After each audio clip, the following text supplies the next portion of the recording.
Hello friends, వేసవికాలం వచ్చేసింది. మామిడికాయల season కూడా స్టార్ట్ అయిపోయింది. దీనికి తగ్గట్టుగా మనము మామిడికాయలతోటి ఎన్ని రకాలుగా చేసుకోవాలో అన్ని రకాలుగా చేసుకుంటూ ఉంటాం. అదే పద్ధతిలో నేను ఇవాళ మామిడికాయ పెసరపప్పు పచ్చడి చేస్తున్నానండి. చాలా టేస్టీగా ఉంటుంది. పెసరపప్పు ఒక గంట సేపు నానబెట్టేసుకున్నాను. దాంతోపాటు కారంకి సరిపడే ఎండుమిరపకాయలు కూడా నానబెట్టుకున్నాను నీళ్ళల్లో. దీనికి ఏమీ మనము పోపు పెట్టాల్సిన పని లేదండి. జస్ట్ మామూలుగా మనము నిమ్మకాయ వేసి ఎలా అయితే చేసుకుంటామో సేమ్ ప్రొసీజర్ అనమాట. జస్ట్ నిమ్మకాయ ప్లేస్లో మనము మామిడికాయ వేస్తున్నాము, కానీ టేస్ట్ చాలా బాగుంటుందండి. సో ఏంటంటే చూసారు కదా, పచ్చి జీలకర్ర, పచ్చి ఇంగువ వేశాను. అలాగే ఎండుమిరపకాయలు కూడా కొంచెం నీళ్ళల్లో నానబెట్టి వేశాను. అలాగే మామిడికాయ ముక్కలు కూడా వేసేసి రుచికి సరిపడా ఉప్పు కూడా వేసేసుకొని మిక్సీ పట్టేసుకోవడమే, అంతే.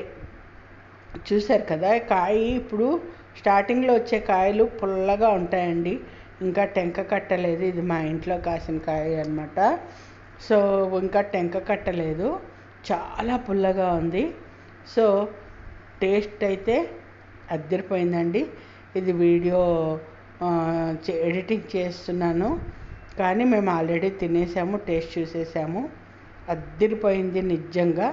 నెయ్యి ఇష్టం ఉన్నవాళ్ళు నెయ్యి వేసుకొని తినండి, లేదంటే నూనె ఇష్టం ఉన్నవాళ్ళు నూనె వేసుకొని తినండి. చాలా చాలా బాగుంటుంది. కొంతమంది పోపుతోటి కూడా చేసుకుంటారండి. మామూలుగా మినపప్పు, మెంతులు, ఆవాలు, ఇంగువ, ఎండుమిర్చి పోపు వేయించేసుకుని దాంతో కూడా చేసుకోవచ్చు. అలా కూడా బాగుంటుంది. ఈసారి కుదిరితే అది కూడా చేసి చూపిస్తాను. చాలా బాగుంటుందండి. కొబ్బరికాయ మామిడికాయ పచ్చడిలాగే టేస్ట్ అద్భుతంగా ఉంటుంది. తెలియని వాళ్ళకి, తెలిసిన వాళ్ళు ఓకే, తెలియని వాళ్ళ కోసం చెప్తున్నానండి. చాలామందికి తెలిసే ఉంటుంది. గోదావరి జిల్లాల వాళ్ళకైతే చాలామందికి తెలుస్తుందండి ఇది. సో చాలా చాలా చాలా చాలా బాగుంది. తప్పకుండా ట్రై చేయండి.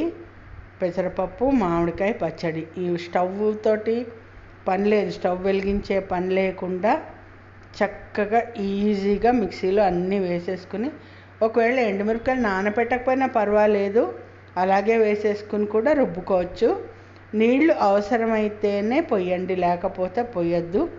ఉట్టి పెసరపప్పు, మామిడికాయలో కొద్దిగా నీరు ఉంటుంది కాబట్టి ఉప్పు తగలగానే నీరు వస్తుంది.